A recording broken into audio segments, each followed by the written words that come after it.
does an internal ethics policy exist in writing?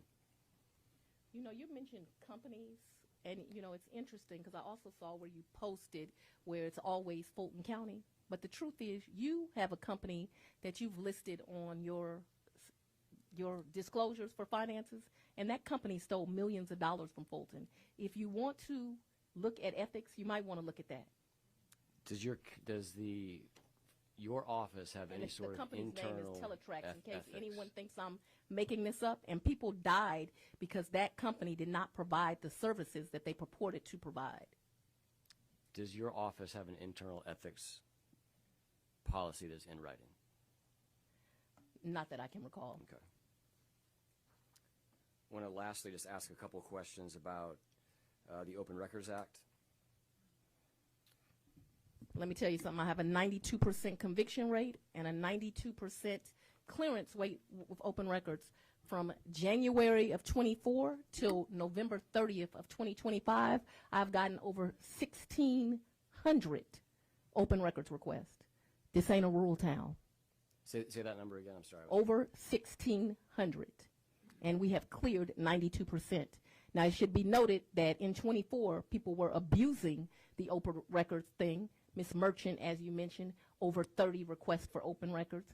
Lots of people were abusing it. And it troubles me that in 25, I have to now start charging people for open records because I realize people will abuse it. But 92% of the open records requested, we have cleared. Can you define cleared? What do you mean when you say cleared? They've asked for documents, and we've given them to them. Okay. And you mentioned you're now having to charge an hourly rate. There were no hourly rates. Not from January 1st of 2021. That was a novel idea a young, naive, new district attorney did. I thought that I could provide documents, or I wanted to have transparency. I wanted to be able to communicate with the public, and I wanted indigent people as well as rich people to be able, if they had something, to give it to them. What I didn't know is that there were a lot of evil people that would abuse that to make up lies.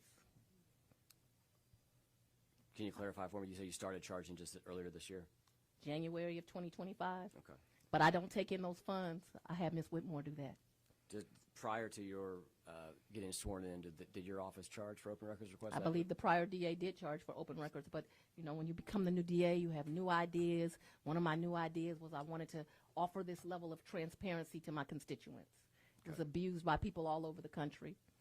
You referenced certain individuals abusing the process. Absolutely. When you said 30, just to take the example of Ms. Merchant, just since she has been before the committee, you said she filed 30 open records requests?